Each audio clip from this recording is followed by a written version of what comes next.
ओम शांति। आज 16/5/2025 के बाबा के महावाक्य सुनेंगे। आज बाबा ने कहा, मीठे बच्चे, तुम्हारा लव एक बाप से है, तुम्हारा प्यार एक बाप से है, क्योंकि तुम्हें बेहद का वर्षा मिलता है। क्यों है प्यार बाबा से? बाबा हमें बेहद का वर्षा दे रहे हैं। तुम प्यार से कहते हो मेरा बाबा। क्या कहते हैं प्यार से? मेरा बाप। प्रश्न है, किसी भी देहधारी मनुष्य के बोल की भेंट बाप से नहीं की जा सकती। क्यों? उत्तर है, क्योंकि बाप का एक एक बोल महावाक्य है। बाबा का एक एक बोल महावाक्य है। जिन महावाक्यों को सुनने वाले महान अर्थात पुरुषोत्तम बन जाते हैं। बाप के महावाक्य गुलगुल अर्थात फूल बना देते हैं। बाबा के महावाक्यों से हम कांटों से फूल बन रहे हैं। मनुष्य के बोल महावाक्य नहीं। किसी भी साधारण मनुष्य के बोल को महावाक्य थोड़ी ना कहेंगे। उनसे तो और ही नीचे गिरते आए हैं। उनसे क्या हुआ? मनुष्यों के बोल से और ही नीचे गिरते आए। गीत है, बदल जाए दुनिया ना बदलेंगे हम। ओम शांति। गीत की पहली लाइन में कुछ अर्थ है, बाकी सारा गीत कोई काम का नहीं है। पहली लाइन में ही कुछ अर्थ है, बाकी सारा गीत काम का नहीं। जैसे गीता में भगवानुवाच मन मना भव मध्याजी भव, यह अक्षर ठीक है। इसको कहा जाता है आटे में नमक। कितनी सच्चाई हो गई? आटे में नमक जैसी। अब भगवान किसको कहा जाता है? यह तो बच्चे अच्छी रीति जान गए। बच्चे तो जान गए ना कि भगवान किसको कहेंगे। भगवान शिव बाबा को कहा जाता है। अच्छी रीति हमको ये नॉलेज मिल चुकी है। शिव बाबा आकर शिवालय रचते हैं। आते कहाँ हैं? शिवालय रचने के लिए आते कहाँ हैं? वैशाल्य में आते हैं। वैशाल्य में खुद आकर कहते हैं, हे मीठे मीठे लाडले सिकी लधे रूहानी बच्चों। सुनती तो आत्मा है ना। कौन सुनता है? आत्मा सुनती है। जानते हो हम आत्मा अविनाशी हैं। जानते हैं ना हम सभी कि हम आत्माएं अविनाशी हैं। मैं जो बोल रही हूं, मैं कौन हूं? मैं आत्मा हूं। मैं आत्मा कैसे बोल रही हूं? मैं आत्मा इस शरीर का माध्यम लेकर बोल रही हूं। बाकी शरीर क्या है? विनाशी। और मैं आत्मा अविनाशी हूं। यह देह विनाशी है। हम आत्मा अब अपने परम पिता परमात्मा के महावाक्य सुन रहे हैं। महावाक्य एक परम पिता परमात्मा के ही हैं। महावाक्य सिर्फ वही हैं जो भगवान हमको सुनाते हैं। जो महान पुरुष पुरुषोत्तम बनाते हैं, जिन महावाक्यों को सुनकर के हम महान पुरुषोत्तम बनते हैं। बाकी जो भी महात्माएं गुरु आदि हैं, उनको कोई महावाक्य नहीं कहेंगे। उनके वाक्यों को महावाक्य नहीं कहेंगे। उनके बोल को शिवोहम जो कहते हैं, वह भी सही वाक्य है नहीं। कह देते हैं शिवोहम। अब शिवोहम कहना कितना गलत हो जाता है। कोई मनुष्य शिवोहम कह रहा है, भले वो कितना भी बड़ा गुरु है, तो वो शिव तो नहीं हो गया ना। तो ये महावाक्य है, ये वाक्य ही गलत है। महावाक्य तो छोड़ो, इसको कहना ये वाक्य ही गलत है। अभी तुम बाप से महावाक्य सुनकर गुलगुल बनते हो, फूल बनते हो। कांटे और फूल में कितना फर्क है? फर्क है ना। कांटे और फूल में फूल कितने अच्छे लगते हैं, और कांटे तो छूने से भी डरते हैं, चुभ जाते हैं। अभी तुम बच्चे जानते हो, हमको कोई मनुष्य नहीं सुनाते। ये महावाक्य हम किसके सुन रहे हैं? भगवान के महावाक्य सुन रहे हैं, कोई मनुष्य के वाक्य नहीं है। इस पर शिव बाबा विराजमान हैं, इस रथ पर शिव बाबा विराजमान हैं। शिव बाबा ने ये महावाक्य कैसे सुनाए? ब्रह्मा मुख से सुनाए, ब्रह्मा के रथ में प्रवेश करके सुनाए। वह भी आत्मा ही है, ब्रह्मा भी आत्मा ही है, परंतु अच्छा शिव बाबा भी आत्मा ही है। इस पर शिव बाबा विराजमान है इस रथ पर, और वह भी आत्मा है। कौन? शिव बाबा। शिव बाबा भी आत्मा है। अब चूंकि वो हम सभी आत्माओं का पिता है, तो कौन सी आत्मा हो गई? परम आत्मा। तो परम प्लस आत्मा करेंगे तो क्या हो जाएगा? परमात्मा। उनको कहा जाता है परम आत्मा। अभी पतित आत्माएं कहती हैं, हे परमात्मा आओ। पतित आत्माएं पुकार रही हैं कि हे परमात्मा आओ, आकर हमको पावन बनाओ। पुकार रही है ना सभी पतित आत्माएं। वह है ही परम पिता, परम बनाने वाला। परम पिता है ना, तो बनाता भी क्या है? परम, ऊंचे ते ऊंचा। तुम पुरुषोत्तम अर्थात सब पुरुषों में उत्तम पुरुष बनते हो। हम क्या बन रहे हैं? पुरुषोत्तम। पुरुषोत्तम अर्थात उत्तम ते उत्तम पुरुष। वह हैं देवताएं। परम पिता अक्षर बहुत मीठा है, सर्वव्यापी कह देते हैं तो मीठापन आता नहीं। तुम्हारे में भी बहुत थोड़े, बाबा कहते तुम्हारे में भी बहुत थोड़े हैं जो प्यार से अंदर याद करते हैं। तुम्हारे में भी बहुत थोड़े हैं जो प्यार से अंदर याद करते हैं।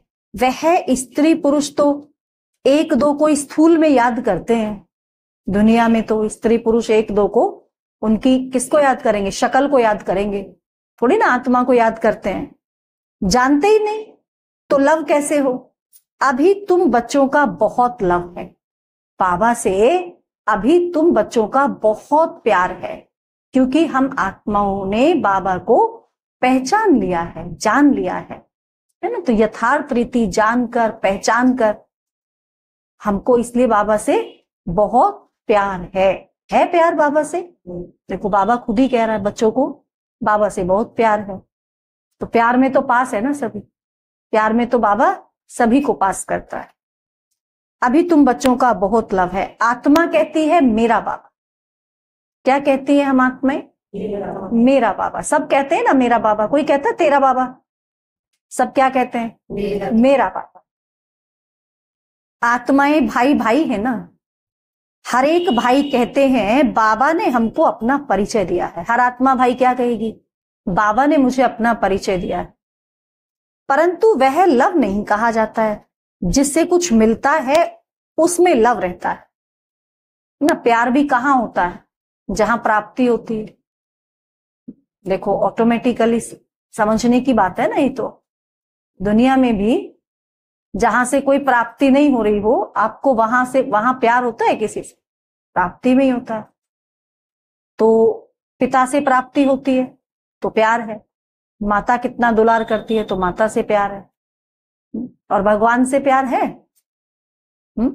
भगवान से प्यार है। और जिससे प्यार होता है वो तो याद आता है। जिससे प्यार होता है वो याद आता है। आता है ना याद? कौन कौन रिलेशन हमें याद आते हैं? जिनसे प्यार होता है। दोस्त याद आते हैं, बच्चे याद आते हैं, साजन याद आता है। और बाबा आता है याद? इस समय क्या करना है? संगम पर सारे संबंध ही बाबा से निभाने हैं। तो कौन याद आएगा फिर? बाबा ही याद आएगा। तो जितना जास्ती वर्षा उतना बच्चे का जास्ती लव रहेगा। लौकिक रीति भी बच्चे को बाप से प्यार होता है। क्यों? क्योंकि बाप से वर्षा मिलता है। और जब वर्षा मिल जाता है तब क्या करते हैं? लौकिक बच्चे आजकल क्या हो रहा है? बाप ने अगर पूरा वर्षा पहले ही दे दिया बच्चे को तो बच्चा क्या करेगा? वर्षे तक तो प्यार था ना, फिर तो क्या ही कर रहे हैं आजकल, आप सब देख ही रहे। अगर बाप के पास कुछ भी प्रॉपर्टी है नहीं, दादे के पास है है ना। अगर बच्चे ने देख लिया कि बाप के पास कुछ नहीं है, दादा के पास है सारी प्रॉपर्टी, तो फिर बाप में इतना लव नहीं रहेगा जितना फिर दादा से हो जाएगा, फिर दादे से लव हो जाएगा। समझेंगे इससे पैसा मिलेगा। दुनिया में तो ऐसे ही हो रहा है ना। अभी तो है बेहद का बाप। तुम बच्चे जानते हो हमको बाप पढ़ाते हैं, यह तो बहुत ही खुशी की बात है। भगवान हमको पढ़ा रहा है, कितनी खुशी की बात है इससे ज्यादा खुशी की कोई बात। देखो कितने बच्चे सुबह आते हैं ना, सब बच्चे भी भागम भाग रहते हैं स्कूल जाने के लिए। देखते होंगे आप, जब आते होंगे बच्चे इधर से उधर भाग रहे हैं, हम भी आते हैं देखते हैं बच्चे, कोई पेरेंट्स छोड़ने जा रहा है, कोई पैदल भाग रहे हैं, कोई कैसे स्कूल में जा रहे हैं ना पढ़ने। उनकी बुद्धि में क्या रहता है और हमारी बुद्धि में क्या है, अंतर है ना। हमारी बुद्धि में क्या रहता है जब हम आते हैं पढ़ने, रास्ते में हम भगवान से पढ़ने जा रहे हैं, भगवान की पढ़ाई पढ़ने जा रहे हैं, तो कितनी खुशी की बात है। भगवान हमारा बाप है, जिस रचता बाप को कोई भी नहीं जानते। ना जानने के कारण फिर अपने को बाप कह देते हैं, जानते नहीं ना, फिर अपने को ही बाप कह देते हैं। शिवोहम शिवोहम कहते रहते हैं, इसका मतलब क्या हुआ, मैं ही शिव हूं। जैसे बच्चों से पूछा तुम्हारा बाप कौन,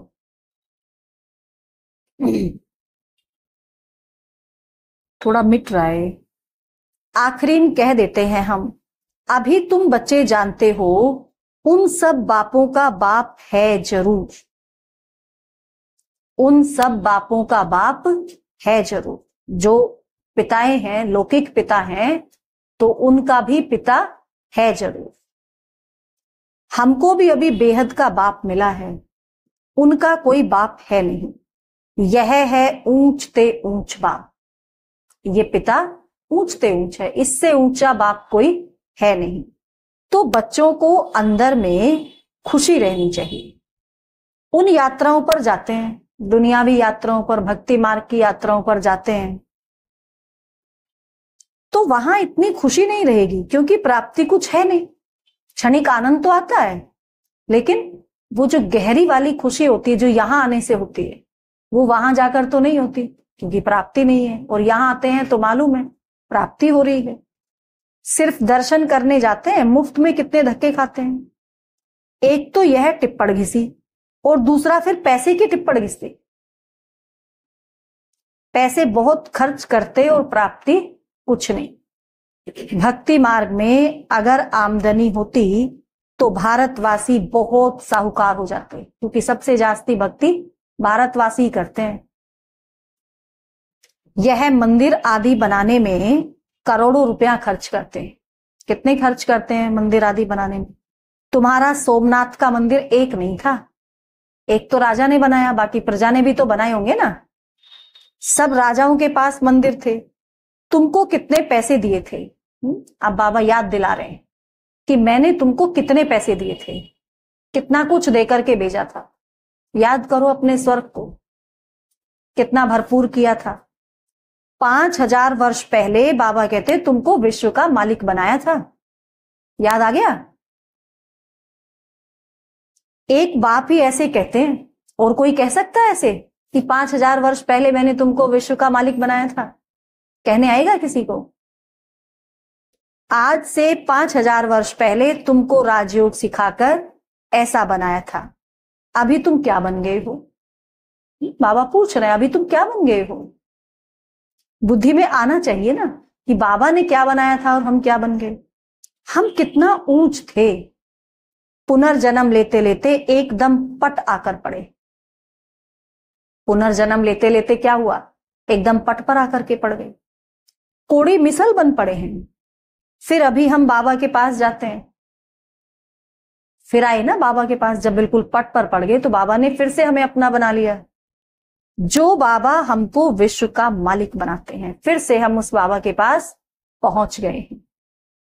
यह एक ही यात्रा है, जबकि आत्माओं को बाप मिलते हैं, तो अंदर में वह लव, वह प्यार रहना चाहिए। तुम बच्चे जब यहां आते हो तो बुद्धि में रहना चाहिए। तुम बच्चे जब यहां आते हो तो बुद्धि में रहना चाहिए। हम उस बाप के पास जाते हैं। कहां जा रहे हैं? बाप के पास जा रहे हैं। तो बुद्धि में रहना चाहिए, जिनसे हमको फिर से विश्व की बादशाही मिलती है। वह बाप हमको शिक्षा देते हैं, बच्चे दैवी गुण धारण करो। भी बाबा हमको क्या शिक्षा दे रहे? बच्चे दैवी गुण धारण करो। सर्वशक्तिमान पतित पावन मुझ बाप को याद करो। बाबा कहते, मैं कल्प कल्प आकर कहता हूं कि मामेकम याद करो तो विकर्म विनाश होंगे। कल्प कल्प बाबा आकर के समझाते हैं।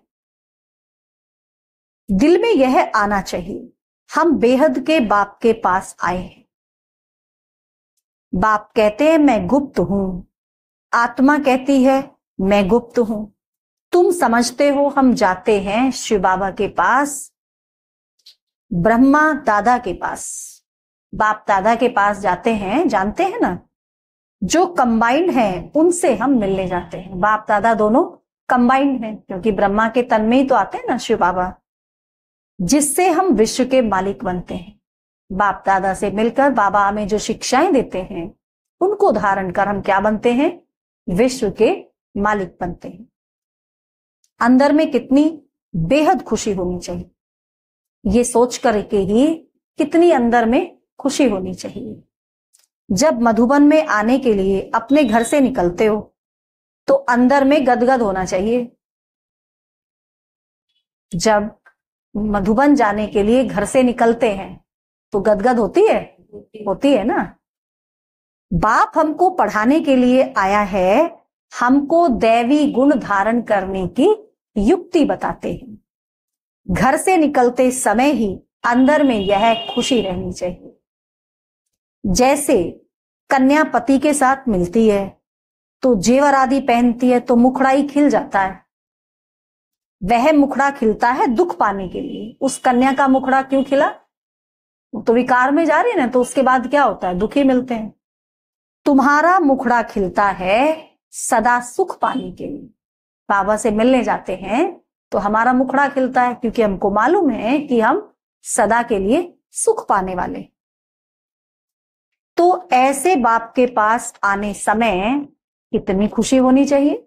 कितनी होनी चाहिए? अभी हमको बेहद का बाप मिला है, अभी हमको बेहद का बाप मिला है। सतयुग में जाएंगे फिर डिग्री कम हो जाएगी। अभी डिग्री क्या है हमारी? अभी हम हीरे जैसे। सतयुग में जाएंगे तो डिग्री क्या हो जाएगी? सोने जैसी। तो डिग्री कम हो गई ना वहां। अभी तो तुम ब्राह्मण ईश्वरीय संतान, अभी किसके बच्चे हैं? ईश्वर के बच्चे। फिर किसके बच्चे बनेंगे सतयुग में? देवी देवताओं के बच्चे। तो कौन बड़े? ईश्वर के बच्चे बड़े या देवताओं के बच्चे बड़े? तो अभी कितनी ऊंची डिग्री है हमारी। भगवान बैठ पढ़ाते हैं, वह हमारा बाप भी है, टीचर भी है। पढ़ाते हैं फिर पावन बनाकर साथ भी ले जाएंगे। पढ़ा भी रहे हैं फिर पावन बना करके साथ में भी ले जाएंगे। हम आत्मा अभी छी रावण राज्य से छूटते हैं। अंदर में अथाह खुशी होनी चाहिए। इस रावण राज्य से छूट गए ना, हम तो छूट ही गए। कहां आ गए? संगम पर हैं तो छूट ही गए हैं। थोड़ा बहुत अटैक कर देता है तो भगवान का साथ है तो संभल जाते हैं। तो कितनी अथाह खुशी होनी चाहिए, जबकि बाप विश्व का मालिक बनाते हैं। भगवान हमको विश्व का मालिक बना रहा है, कितनी बड़ी खुशी की बात है। तो पढ़ाई कितनी अच्छी रीति पढ़नी चाहिए। फिर विश्व का मालिक बन रहे हैं तो कितने अच्छे से पढ़ना चाहिए। पढ़ते हैं उतने अच्छे से। स्टूडेंट अच्छी रीति पढ़ते हैं तो अच्छे मार्क्स से पास होते हैं। बच्चे कहते हैं बाबा हम तो श्री नारायण बनेंगे। बच्चे क्या कहते हैं? हम तो नारायण बनेंगे, हम तो श्री लक्ष्मी बनेंगे। यह है ही सत्य नारायण की कथा, अर्थात नर से नारायण बनने की कथा। जो बाबा सुना रहे हैं ये कथा है ही सत्यनारायण बनने की कथा, सच्ची सच्ची सत्यनारायण की कथा। वह झूठी कथाएं जन्म जन्मांतर सुनते आए हो। अभी बाप से एक ही बार तुम सच्ची सच्ची कथा सुनते हो। वह फिर भक्ति मार्ग में चला आता है। जैसे शिव बाबा ने जन्म लिया, उसकी फिर वर्ष वर्ष जयंती मनाते आए हैं। अगर शिव बाबा कभी आया ही नहीं होता तो क्या वर्ष वर्ष जयंती मनाते? मना रहे हैं तो इसका मतलब आया है। वह कब आया, क्या किया, कुछ भी नहीं जानते, बस मनाते रहते हैं, बाकी जानते कुछ भी नहीं। अच्छा, कृष्ण जयंती मनाते हैं, वह भी कब आया, कैसे आया, कुछ भी पता नहीं है। कहते हैं कंसपुरी में आता है। कृष्ण के लिए क्या कहते हैं कि कंसपुरी में आता है। अब वह पतित दुनिया में कैसे जन्म लेगा? श्री कृष्ण 16 कला संपन्न कैसे आएगा कंसपुरी में? पतित दुनिया में कैसे आएगा? वहां तो 8 कलाएं होती हैं। द्वापर के लास्ट में दिखाते हैं जन्म लिया, वहां तो 8 भी नहीं रहती, एक आधी कला बचती होगी, तो वहां कैसे आएगा कृष्ण? बच्चों को कितनी खुशी होनी चाहिए, हम बेहद के बाप के पास आते हैं। अनुभव भी सुनाते हैं ना, हमको फलाने द्वारा तीर लगा, बाबा आए हैं, हमको फलानी ने सुनाया, अपना अपना अनुभव सुनाते हैं। बस उस दिन से लेकर हम बाप को याद करते हैं। यह है तुम्हारी बड़े ते बड़े बाप के पास आने की यात्रा। बाबा तो चैतन्य है, बच्चों के पास जाते भी हैं। वह है जड़ यात्राएं, जो हम भक्ति मार्ग में करते आए, वो जड़ यात्राएं हैं। यहां तो बाप चैतन्य है, जैसे हम आत्मा बोलती हैं वैसे वह परमात्मा बाप भी बोलते हैं शरीर द्वारा। हम आत्माएं भी तो बोलती है ना शरीर द्वारा, तो ऐसे ही वो बाबा भी बोलते हैं शरीर द्वारा। यह पढ़ाई है भविष्य 21 जन्म शरीर निर्वाह के। ये पढ़ाई जो हम पढ़ रहे हैं, ये हमारे भविष्य 21 जन्म चलने वाली। वहां पर जाकर के ऐसे नहीं कि हमने एक जन्म ले लिया सतयुग में, फिर उस जन्म में जो मेहनत करेंगे उसके अनुसार दूसरा जन्म मिलेगा, नहीं। टोटल जन्मों की कमाई कहां से करके जानी है सतयुग त्रेता की? यहीं से करके जानी है, संगम से। इसीलिए वहां जो कर्म कहेंगे ना, वहां कर्म कहेंगे अकर्म।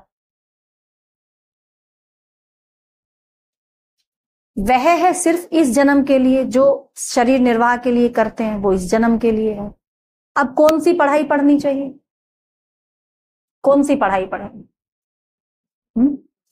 जो इसी जन्म काम आनी है या जो 21 जन्म काम आनी है? वह कौन सा धंधा करना चाहिए? कौन सी पढ़ाई पढ़नी चाहिए और कौन सा धंधा करना चाहिए? वो धंधा करें जो इसी जन्म में काम आए। बस धंधा करके बहुत पैसा कमा लिया, शरीर छूट गया, पैसे का मालिक कोई और बन गया। या ये धंधा करें जो बाबा सिखा रहा करके, जितनी कमाई करेंगे जितनी कमाई करेंगे वो हमारे जन्मों जन्म काम आएगी। तो कौन सा धंधा बढ़िया? जो बाबा सिखा रहा है। अच्छा, बाप कहते दोनों करो, भल दोनों करो। ऐसे नहीं कहते बाबा कि यहां आकर के बैठ जाओ और वो धंधा करो ही नहीं, लेकिन उस धंधे को करते भी बुद्धि योग कहां रहे। बात ये है, सन्यासियों मिसल घर बार छोड़ जंगल में नहीं जाना है। बाबा ऐसे घर बार छोड़ने की नहीं कहेंगे। जो रचना रची है उसकी पालना करना हमारी जिम्मेवारी है। हाँ, जिसकी अभी कोई रचना ही नहीं रचेगी, कोई कुमार है कुमारी है, वो तो चलो ठीक है, लेकिन जो प्रवृत्ति मार्ग में जिन्होंने रचना रची है तो उसको पालना तो करनी पड़ेगी ना। तो यह तो प्रवृत्ति मार्ग है ना, दोनों के लिए पढ़ाई है। सब तो पढ़ेंगे भी नहीं। अच्छा, कोई अच्छा पढ़ेंगे, कोई कम पढ़ेंगे, कोई बहुत अच्छा पढ़ लेंगे, कोई कम पढ़ेंगे, कोई को एकदम झट तीर लग जाएगा, कोई को सुनते ही एकदम तीर लग जाता है, बस अब तो भागेंगे बाबा के पास। कोई तो तवाई मिसल बोलते रहते हैं, कोई कहते हैं हाँ हम समझने की कोशिश करेंगे, कोई कहेंगे यह तो एकांत में समझने की बातें हैं। अलग अलग वैरायटी मिलेगी ना आपको सुनने वालों की। बस फिर गुम हो जाएंगे। कोई को ज्ञान का तीर लगा तो झट आकर समझेंगे, फिर कोई कहेंगे हमको तो फुर्सत ही नहीं है। तो समझो तीर लगा नहीं। देखो बाबा को तीर लगा तो फट से छोड़ दिया ना, ब्रह्मा बाबा को तीर लगा क्या किया, फट से सब कुछ छोड़ दिया। समझा बादशाही मिलती है, उनके आगे यह क्या है, हमको तो बाप से राजाई लेनी है। अभी बाप कहते हैं, अब तो सब कुछ छोड़ने की भी बात नहीं है। अभी बाबा क्या कहते, वह धंधा आदि भी करो, सिर्फ 1 हफ्ता यह अच्छी रीति समझो। गृहस्थ व्यवहार भी संभालना है, रचना की पालना भी करनी है। वह तो रच कर फिर भाग जाते हैं, सन्यासी तो रचना रची छोड़कर भाग जाते हैं, लेकिन बाबा ऐसे नहीं कहते। जो रचना रची है उसकी पालना तुमको करनी ही है। बाप कहते हैं तुमने रचा है तो फिर अच्छी रीति संभालो, बल्कि जैसे पहले संभाल रहे थे ना उससे भी ज्यादा अच्छी तरह संभालो, क्योंकि अब भगवान का साथ मिल गया है। समझो स्त्री अथवा बच्चा तुम्हारा कहना मानते हैं तो सपूत है, नहीं समझते हैं तो कपूत है। तो सपूत और कपूत का पता पड़ जाता है ना कि कौन सपूत है और कौन कपूत है। बाप कहते हैं तुम श्रीमत पर चलेंगे तो श्रेष्ठ बनेंगे, नहीं तो वर्षा मिल नहीं सके। पवित्र बन, सपूत बच्चा बन, नाम बाला करो। बाबा ने क्या कहा, कौन से बच्चे बनो, सपूत बच्चे बनो और अपने बाप का नाम बाला। तीर लग गया तो फिर कहेंगे बस अभी तो हम सच्ची कमाई करेंगे। बाप आए हैं शिवालय में ले जाने, तो शिवालय में जाने लिए फिर लायक बनना है, मेहनत है। शिवालय में जाने के लिए मेहनत तो करनी पड़ेगी ना। बोलो अब शिव बाबा को याद करो, मौत सामने खड़ा है, कल्याण तो उनका भी करना है ना, कल्याण तो सबका ही करना है। बोलो अब याद करो तो विकर्म विनाश होंगे। बाबा को याद करोगे, भगवान को याद करोगे तो विकर्म विनाश होंगे। तुम बच्चियों का फर्ज है पियर घर और ससुर घर का उद्धार करना, जबकि तुम्हें बुलावा होता है तो तुम्हारा फर्ज है उनका कल्याण करना। तुम्हें कहीं बुलाया जाता है तो तुम्हारा फर्ज बनता है तुम उन सबका कल्याण करो। रहम दिल बनना चाहिए। पतित तमो प्रधान मनुष्यों को सतो प्रधान बनने का रास्ता बताना है। तुम जानते हो हर चीज नई से पुरानी जरूर होती है। नरक में सब पतित आत्माएं हैं, तब तो गंगा में स्नान कर पावन होने जाते हैं। नरक में सब कैसी आत्माएं रहती हैं, सब पतित हैं, इसीलिए गंगा स्नान करने जाते हैं कि थोड़ा पावन बन जाए। पहले तो समझें कि हम पतित हैं इसलिए पावन बनना है। पहले ये तो समझ में आए कि हम पतित हैं, तब तो पावन बने, कि पतित हैं इसलिए पावन बनना चाहते हैं। बाप आत्माओं को कहते हैं मुझे याद करो तो तुम्हारे पाप कट जाएंगे। साधु संत आदि जो भी हैं, बाबा कहते सबको यह मेरा पैगाम दो कि बाप कहते हैं मुझे याद करो। इस योग अग्नि से अथवा याद की यात्रा से तुम्हारी खाद निकलती जाएगी। तुम पवित्र बन, बाबा कहते मेरे पास आ जाएंगे। बाबा कहे मैं तुम सबको साथ ले जाऊंगा। आया हूं ना, तो बाबा कहते साथ लेकर के जाऊंगा। जैसे बिच्छू होता है, चलता जाता है, जहां नर्म चीज देखता है तो डंक मार देता है। पत्थर को डंक मार क्या करेगा,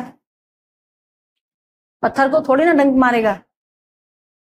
तो तुम भी बाप का परिचय दो, देखते रहो देखते रहो। जब देखो कि अब तीर लग जाएगा तो उस समय परिचय दे दो। यह भी बाप ने समझाया है। मेरे भगत कहाँ रहते हैं, कहाँ रहते हैं। बाबा कहते शिव के मंदिर में, कृष्ण के मंदिर में, लक्ष्मी नारायण के मंदिर। बाबा कहते वहां मेरे भगत मिलेंगे, उनको जाकर समझाओ। भगत मेरी भक्ति करते हैं, करते रहते हैं तो बच्चे ना, हैं तो वो भी बच्चे ही। मेरे से राज्य लिया था, अब पूज्य से पुजारी बन गए। देवताओं के भगत है ना। नंबर 1 है शिव की अव्यभिचारी भक्ति। नंबर 1 भक्ति किसको कहेंगे, जब हमने शिव की भक्ति की थी वो थी अव्यभिचारी भक्ति।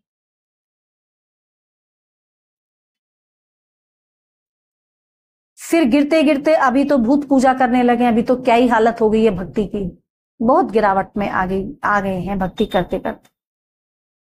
शिव के पुजारियों को समझाने में सहज होगा, भूत पूजा करने वालों को समझाना उतना सहज नहीं होगा जितना शिव के पुजारियों को समझाना सहज होगा। यह सब आत्माओं का बाप शिव बाबा है, स्वर्ग का वर्षा देते हैं। अभी बाप कहते हैं मुझे याद करो तो विकर्म विनाश हो। हम तुमको पैगाम देते हैं, अब बाप कहते हैं पतित पावन ज्ञान का सागर मैं हूं, ज्ञान भी सुना रहा हूं और पावन बनने के लिए योग भी सिखा रहा हूं। ब्रह्मा तन से मैसेज दे रहा हूं कि मुझे याद करो। बाबा ब्रह्मा तन से मैसेज दे रहे हैं कि मुझे याद करो, जितना मुझे याद करेंगे उतना तुम्हारे विकर्म नष्ट होंगे।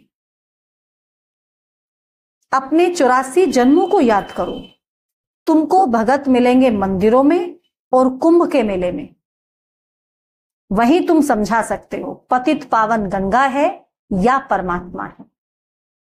तो बच्चों को यह खुशी रहनी चाहिए कि हम किसके पास जाते हैं, हम किससे मिलने जाते हैं, इस बात की खुशी रहनी चाहिए।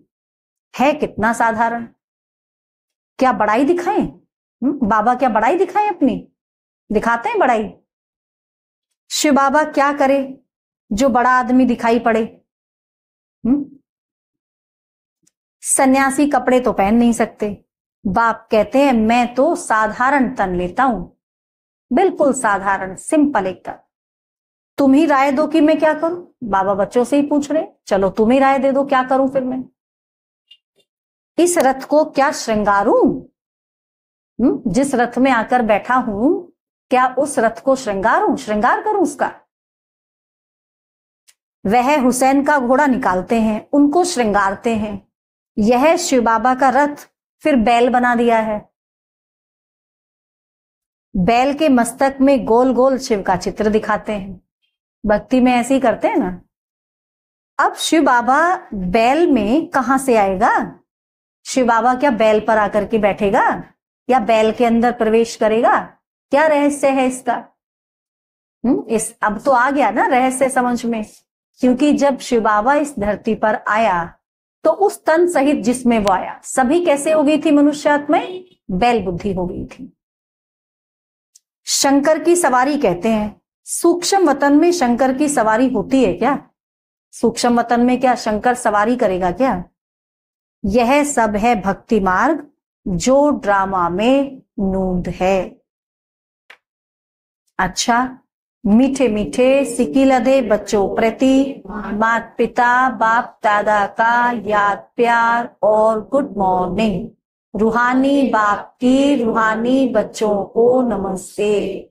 हम रूहानी बच्चों की रूहानी माता पिता बाप दादा को याद प्यार गुड मॉर्निंग। नमस्ते बाबा, नमस्ते, शुक्रिया बाबा, शुक्रिया। धारणा के लिए मुख्य सार, पहला पॉइंट है अपने आप से प्रतिज्ञा करनी है। अपने आप से प्रतिज्ञा करनी है। क्या प्रतिज्ञा करें अपने आप से? कि हम सच्ची कमाई करेंगे। भले वो कमाई भी करते रहें स्थूल भी, लेकिन उसके साथ साथ हम सच्ची कमाई करेंगे, ये प्रतिज्ञा अपने आप से करनी है। स्वयं को शिवालय में चलने के लायक बनाएंगे। सपूत बच्चा बनकर श्रीमत पर चलकर बाप का नाम बाला करेंगे। सपूत बच्चा बनकर श्रीमत पर चलकर बाप का नाम बाला करेंगे। दूसरा पॉइंट है रहमदिल बन तमो प्रधान मनुष्यों को सतो प्रधान बनाना है। सबका कल्याण करना है। मौत के पहले सबको बाप की याद दिलानी। इससे पहले कि मौत आ जाए सबको बाप की याद दिलानी। वरदान है आज का, हर मनुष्य आत्मा को अपने तीनों कालों का दर्शन कराने वाले दिव्य दर्पण भाव। हर मनुष्य आत्मा को अपने तीनों कालों का दर्शन कराने वाले दिव्य दर्पण भव। आप बच्चे अब ऐसा दिव्य दर्पण बनो जिस दर्पण द्वारा हर मनुष्य आत्मा अपने तीनों कालों का दर्शन कर सके। आप ऐसे दर्पण बनो, उन्हें स्पष्ट दिखाई दे कि क्या था, अभी क्या है, अभी क्या हूं और भविष्य में क्या बनना है। इस दर्पण में, इस दिव्य दर्पण में उन्हें स्पष्ट दिखाई दे कि मैं क्या था, अभी क्या हूं और भविष्य में क्या बनना। जब जानेंगे अर्थात अनुभव करेंगे, वह देखेंगे कि अनेक जन्मों की प्यास व अनेक जन्मों की आशाएं, मुक्ति में जाने की व स्वर्ग में जाने, अनेक जन्मों की आशाएं मुक्ति में जाने की व स्वर्ग में जाने की अभी पूर्ण होने वाली हैं। तो सहज ही बाप से वर्षा लेने के लिए आकर्षित होते हुए आएंगे, भागे भागे आएंगे फिर कि हम भी अपने पिता से वर्षा लें।